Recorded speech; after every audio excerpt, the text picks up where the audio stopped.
Assalamu alaikum wa rahmatullahi wa barakatuhu.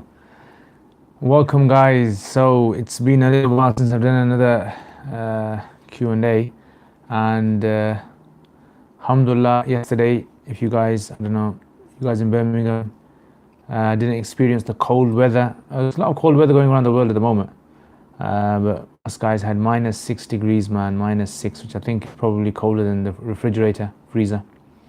So anyway, so in this cold and everything that's happening, let me just share this, guys. Let me just share this. Give me just 2 seconds. Ji, so wa alaikum assalam Ibrahim, wa alaikum assalam Wahid. How are you guys? I hope you guys are enjoying yourself in this nice and cold weather. Yeah, you know, sometimes subhanallah, with the cold weather, man, sometimes I look at these people who are homeless and I feel so sorry for them. Alhamdulillah, Allah has given us, you know, homes, and Allah has given us warmth and ni'mas, bounties that we kind of become very ignorant of, and you know, subhanallah. Yeah, missed you too, man. Ibrahim, missed you too, bro. Yeah, how's Coventry with you? You enjoying the weather in Coventry? So what do you guys think of my new those convos? Yeah, conversations, Arabic conversations, convo. I'm thinking of calling them Convo LZ, LZ Convo, or Convo LZ. Yeah, so they kind of become my brand.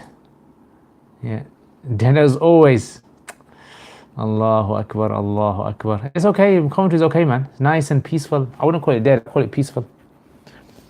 Yeah, so I'm thinking of doing some more of those videos for learning Arabic. Alhamdulillah, elegantly sweet, Jazakallah khair, Jazakallah khair. I read your comment as well that you left there, mashallah, Jazakallah. And so I'm thinking, like, a lot of people want to learn Arabic, but they also want to watch like comedy as well.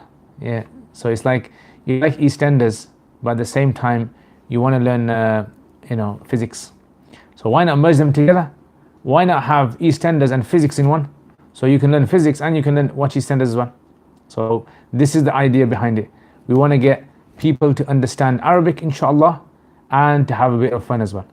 So inshallah, they're slowly going to develop. They have, you know, wa alaikum assalam, rahmatullah, tafaddal, Sid Ahmad. I mean, they're slowly going to develop, as you know, editing editing is a mission, guys. Editing is just a big headache, man, trust me. And obviously the software I'm using is a kind of a free software, cheap software. I'm going to inshallah hopefully get that other software sorted out, and the hardware, and so inshallah I can edit proper, or maybe get some people to edit as well for me, pay them to edit for me. That way, because I've realized now that, you know, a lot of people are only really interested in videos if they have good quality visual and audio features to it. So if the video is not very good, of a high quality, and if the sound isn't very good, you know, you can have very good content, excellent content, but it's just people are not going to really be interested in watching it. So that's why, you know, I try to spend a lot of time on trying to perfect these little things. Jazakallah khair. The ishtiqaq one, those take me so long. Those are the longest that take me. I mean, first of all, because it's like I premiere, or I upload every single day, I think, is of the week. There's one video that's coming up.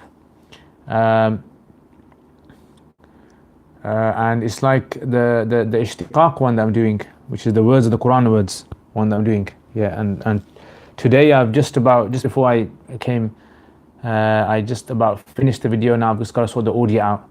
So it takes me about 4 or 5 hours minimum, like, even if I try to do as fast as I can, to kind of make one of those videos. And those videos kind of, you know, between 35 to 45 minutes videos each.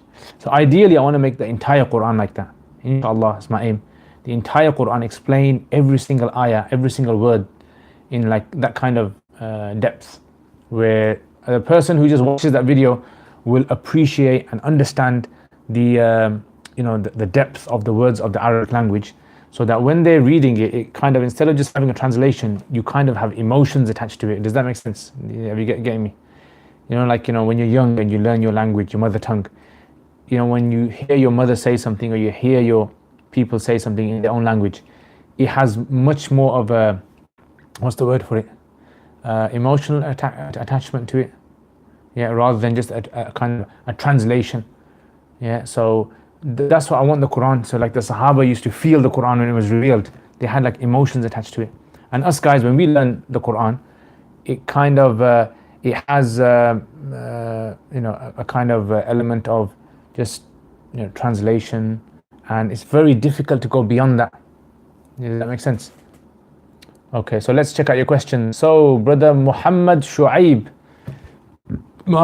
is asking, Dars-e-Nizami syllabus, how long does it take to study? The basic Dars-e-Nizami syllabus, I mean, Dars-e-Nizami syllabus is basically, number one, mastering Arabic. Number two is having a good understanding of fiqh. And number three is hadith and tafsir. That's basically Dars-e-Nizami. You can do that. I mean, it depends how good you are and how much time you're willing to give to it. But I say you can do that possibly in about 5 or 6 years. If you really put your head down, you can do it in 5 or 6 years, you can master it all. Yeah, it depends how passionate you are as well. Can I marry a woman without my present? We just talk on Facebook. Basically, you'll need witnesses. So you will need witnesses. So when the ijab and qabul, they call it, the offer and acceptance takes place, like you say, would you marry me? And she says, yes, I'll marry you. And you got to have two people who hear the conversation take place. That's what the scholars say. So ideally, if a person does want to get married online, then the best way to do that is they make someone else their agent. So they tell someone else to be there in that presence, and then they perform the marriage. So for example, let's say I'm getting married to Zainab. Zainab will say to someone, you be my agent on my behalf. And then that person in my presence will conduct the ceremony on her behalf, and witnesses will be there, and then that's the way the marriage is basically conducted.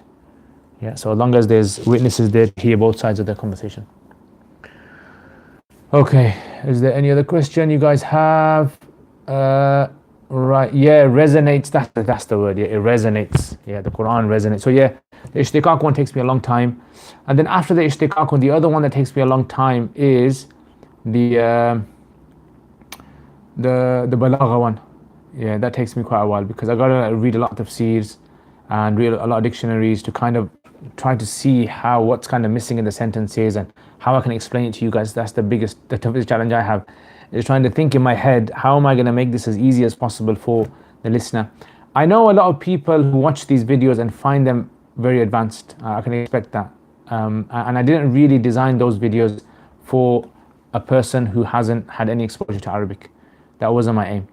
And I know there's people out there like Noman Ali Khan and others who kind of present it for the totally lay person who has no exposure to Arabic.